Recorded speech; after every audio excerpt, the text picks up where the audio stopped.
CM Punk ने roast कर दिया लोगन पॉल को। New women's tag team champion crowned. क्या जे उसो हरा पाएंगे गंथर को एट रेसलमेनिया? देखते हैं क्या क्या हुआ इस रो के एपिसोड पे। चलिए बात करते हैं। रो को ओपन करता है Logan Paul. Crowd boos as usual. Logan Paul insult करता है क्राउड को कि मैं एलिमिनेशन चैम्बर को जीतूंगा और जाऊंगा रेसलमेनिया। उसको इंटरप्ट कर देते हैं mister best in the world CM पंक।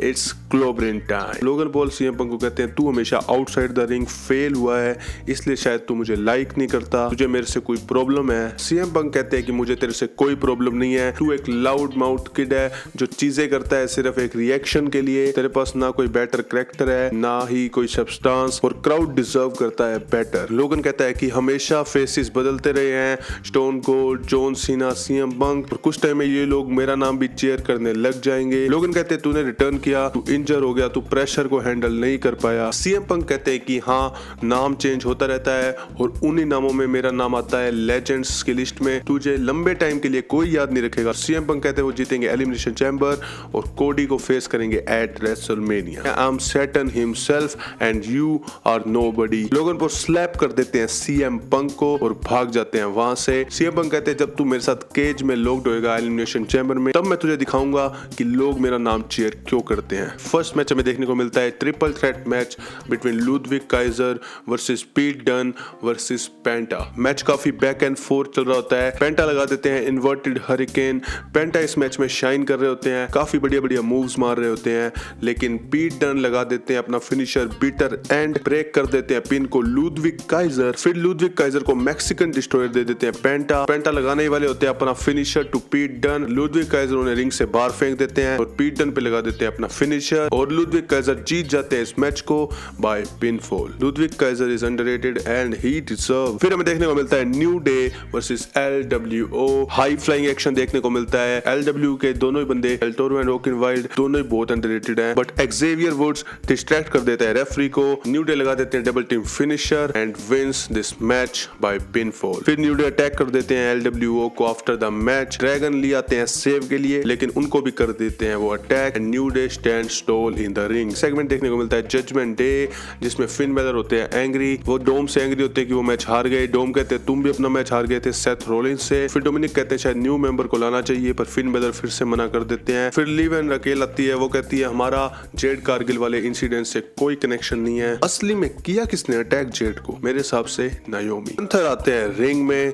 वो बात करते हैं जे उसो की, और फिर वो कहते हैं कि मैंने आज हैंड पिक किया है अपोनेंट, और अपोनेंट होता है अकीरा तोजावा। फिर गंथर करते हैं इंसल्ट अकीरा तोजावा को। देन हमें देखने को मिलता है Gunther versus Akira Tozawa. Gunther control ही कर रहे होते हैं अकीरा तोजावा को। अकीरा तोजावा बीच में बैक एंड फोर्थ लड़ने की कोशिश करते हैं, पर हो जाते हैं फेल, और गंथर उन्हें लगा देते हैं पावर बॉम्ब, लेकिन वो उन्हें पिन नहीं करते। फिर वो उन्हें चोक सबमिशन लगा देते हैं, जिसके कारण वो हार जाते हैं मैच को। उसके बाद भी गंथर रुकते नहीं है।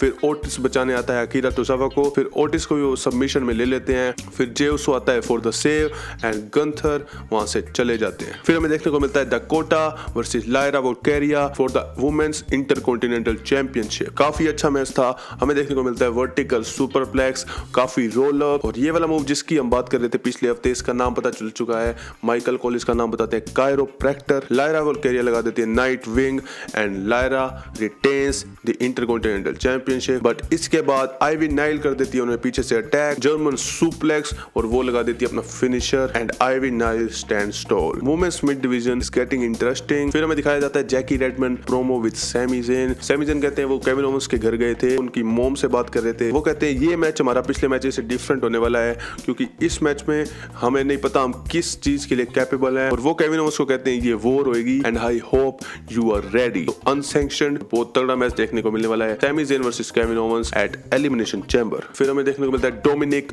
Versus Bron Breakker with Judgment Day at ring side. Bron Breakker play कर रहे होते हैं, डोमिनिक उन्हें इधर उधर फेंक रहे होते हैं, कार्लिटो इंटरफेयर करते हैं और डोमिनिक लगा देते हैं सुसाइड डाइव। ब्रॉन स्पेयर मारने वाले होते हैं, पर फिन बैलर और कार्लिटो कर देते हैं इंटरफेयर और अटैक कर देते हैं ब्रॉन ब्रेकर पे।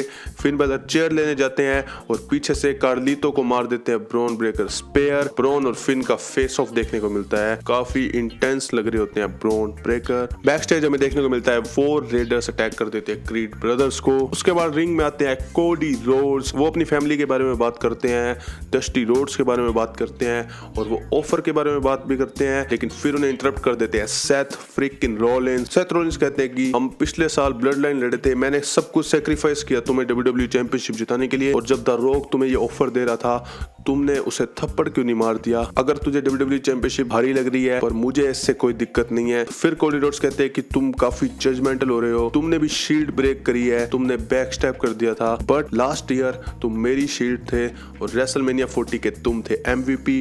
क्राउड चैंट करता है MVP। सेथ रॉलिंस कहता है मैं तुम्हें हेट नहीं करना चाहता, don't make me hate you. वो कहते हैं कि मैं एलिमिनेशन चैम्बर जीतूंगा और मैं तुम्हारे टाइटल के लिए फाइट करूंगा एट रेसलमेनिया। वो कहते हैं मुझे वो कोडी रोड्स चाहिए जिसने मेरे को हराया था हेल इन अ सेल में, जिसने मेरे को हराया था रेसलमेनिया 38 में। बैक स्टेज में ग्रेसन वॉलर इंसल्ट कर रहे होते हैं जे उसो को and Jey Uso super kick दे देते हैं ग्रेसन वॉलर को। बारी आती है मेन इवेंट की, Bianca Belair and Naomi versus Liv Morgan and Raquel for women's tag team championship. Bianca and Naomi attack कर देते हैं बेल के बजने से पहले ही लिव एंड राकेल पे। बहुत जल्दी लिव एंड राकेल अपना फिनिशिंग मूव कोड ब्रेकर भी लगा देती हैं, लेकिन बियांका किक्स आउट। डोमिनिक आ जाते हैं रिंग साइड पे इंटरफेयर करने। इंटरफेरेंस के कारण लिव मॉर्गन ओब्लिवियन दे देती है नाओमी को, बट बियांका सही टाइम पे आके कर देती है पिन को break. This is awesome chants सुनने को मिलते हैं हमें। बियांका केओडी लगाने में सक्सेसफुल होती है ऑन लिव मॉर्गन, लेकिन राकेल ब्रेक कर देती है पिन को, और इस सब के बाद डबल केओडी लगा देते हैं Bianca and Naomi on live, लेकिन डोमिनिक फिर से इंटरफेयर करके लिव मॉर्गन की लेग को रख देता है रोप पे,